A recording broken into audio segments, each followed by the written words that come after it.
Yo, what's good? Hey, I'm gonna be genuinely serious right now. I just don't like posting on YouTube. Common YouTube day trader style is just having a super, stoic mindset, making these motivational videos like where I talk to a camera for 45 minutes about being the best trader ever. I just don't enjoy doing that. Like I can do it, it's just not me, and I don't want to distribute a fake me to you guys. So at this point in my YouTube career, I'm just going to shit post and just see what sticks. So this is something I thought of. I think it would be pretty cool, just reacting to my trades live. This is something I do in the Discord every day. So what you're looking at, I share this exact screen to everybody in my Discord every day. So if you want to get mentored, it's not that expensive either. I would highly consider it. Weekly seminars, documents every week, unlimited education, talking to me live every day, all that stuff.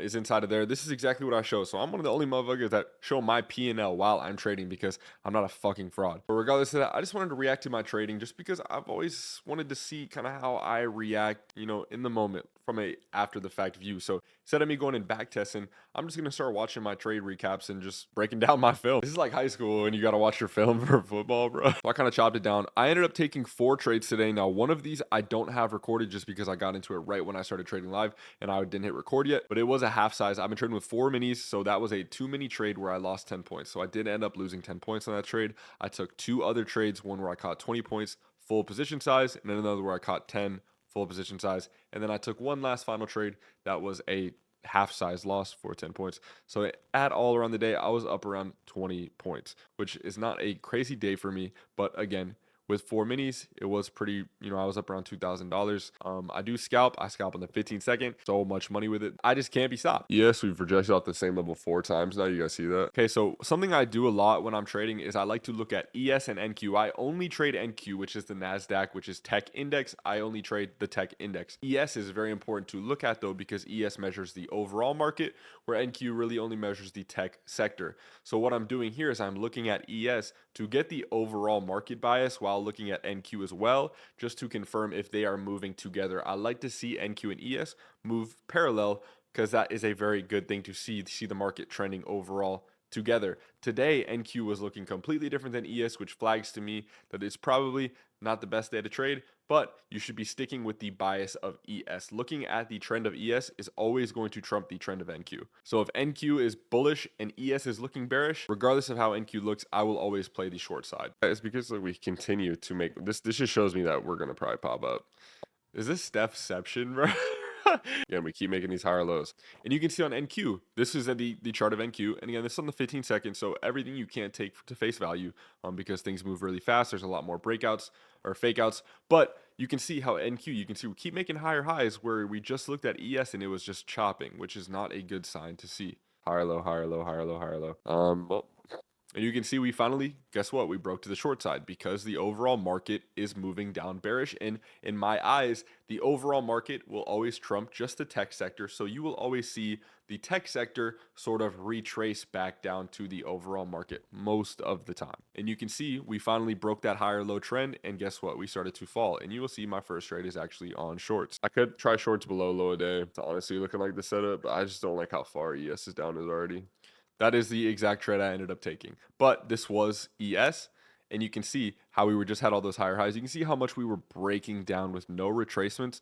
It is not something I like to see a lot. I like to see a clean downtrend where there is pullbacks.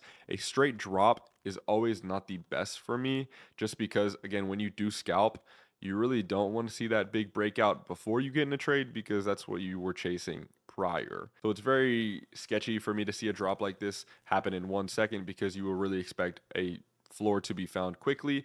Doesn't mean that it will flip and reverse in trend, but in my eyes, I expect this to retrace. So I don't want to be caught at the floor and just seeing buyers just sweep it back up, stop me out to continue down. My SL's at 220.20. And I ended up getting into a trade. You could see we had a little pullback. This was that previous trend. We pulled back to this EMA and we broke and we finally hit low of day and I got filled on it. I always take a 10-point SL regardless of, if there's any wicks nearby or anything. Sometimes if there is a wick in the area, I'll move it to like 12 points, 13 points, but never will take more than a 15-point loss. Majority of the time, I'm just running an automatic 10-point SL every single time. 5. Yeah. I'm back at break even. I listen to music when I trade. This is so much more boring. I just realized I feel bad for people that watch me trade live. Price was chopping pretty well. Once we saw this first candle reject and we dropped off it, I was pretty confident. This needs to drop now. And this is actually pretty funny. Why did bro. I just call that, bro? Yo, Yeah, that we was just had so 10 funny. points, but I'm gonna miss it on these for a minute. The reason why I stayed in these longer is because when I trade low of day breaks, I usually like to see a bigger move than just 10 points. I might move my SL down. But yeah, I was just gonna say I like to move my SL down. Wow, it's kind of like I'm fucking the guy while I'm reacting to it. Looking for 20 points on this. I knew at this point it was gonna happen. Dude, I was literally a tick off 20 points. My God, let's go! I'm out, bro. Fuck you mean? I hate did this I said guy, this bro. needs to drop right now, bro, and that shit dropped 10 points like that, bro. I'm at 263. Okay. This was another trade I took, which was actually longs. And I don't have the low position tool up, I'm sorry, but I got in right at this candle close, right at this EMA. Basically what happened was price ended up coming back up. We finally found the floor, price was coming back up. And it's not a clean uptrend, but you can see we are continuing to make higher lows. We're buying up continuously. We keep seeing a buy up, pullback, buy up, pullback. And that's what I like to see as a confirmed uptrend. Remember that last trade I said where I don't like to see it drop just all the way down to 1 second? I don't like that just because I like to see a confirmed area where I know buyers are continuing to buy this up at higher levels. You can see boom, bought up, bought up, bought up, bought up. And once again, you can see how these buybacks keep getting smaller and smaller and smaller. Or these sell-offs, my bad. You keep seeing these sell-offs get smaller. This huge sell-off, buyback. Decent sell-off, buyback. Little sell-off, buyback. That's what I was going for. I believe the market is one of repetition. If one thing happens twice, probably will happen 3 times. So, and the other thing that I like to look at this is you can see price kind of squeezing. That's exactly what I mean by looking at these sell-offs. You can see how these sell-offs are getting smaller and smaller. We're seeing price squeeze. Usually that will indicate, especially that the fact that buyers are continuing to buy it up at higher levels, they'll probably see a pump up. And I don't think it actually did move up all the way, but we did get our 10-point dub on this. Now, this wasn't a 10-point SL. Gosh. I just put my SL. Did we have 10 points, bro? I literally wasn't even looking, bro. And initially we did hit 10 points in this trade. I just didn't even have time to look at it. Actually, if you look, did we hit? No, we actually never hit 10 points, which was weird. But I was trading 4 mini, so $800 would be 10 points. But I swear we got out for less than that top wick and we hit 800. But I thought I missed my first trim on that trade, which sometimes that will actually cook me because again I scalp, so I need to be in and out fast right away. But I think right as I got into this, I was looking back at my OBS and I missed it. But I'm actually a fraud. that's where I say I'm a fraud. Shout out Niconomics. All right, there's 10 points. Oh my gosh. Yeah, that's really weird because you saw on my P&L that it never hit over 800 on this wick, but you can see that my P&L hit 800 on below that wick. Shout out Tradeovate, man. You guys are so good at your. Regardless, we got our 10 points. Usually, when I'm trading live in the Discord, I do trade past that, and I'll probably start trading live more in the afternoon in my Discord.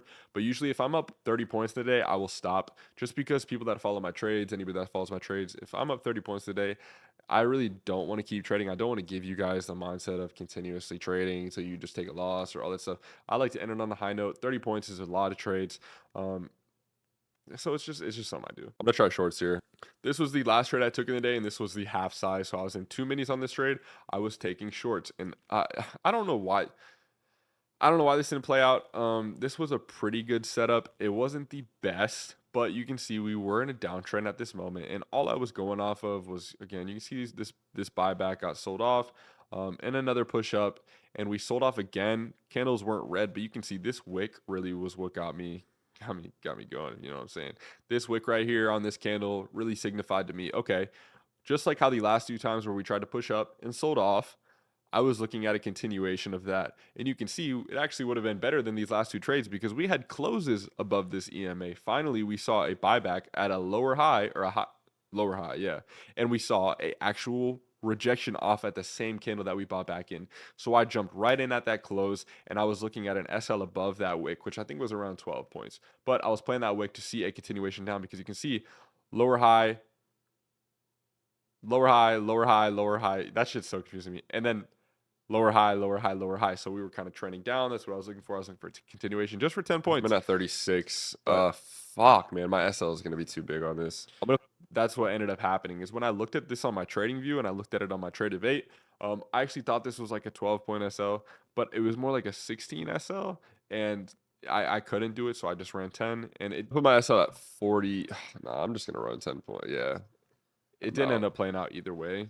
But just kind of a L trade on my standpoint. You can see we did kind of buy off or sell off of it, but I think in Just the end we oh didn't do much. man, But sometimes when I do trade, I'm trading live and I'll get into a trade and it's 3 seconds long and people miss it and then I feel bad. But it's just how I trade. I scalp, so I just gotta take what's given to me. This did end up playing out, but again, this is why I size down. Like I said, I usually once I'm up 30 points, I'll usually be done in the day. But people were down from Habibi took a trade and he's literally the best trade I've ever met in my life, but he was down.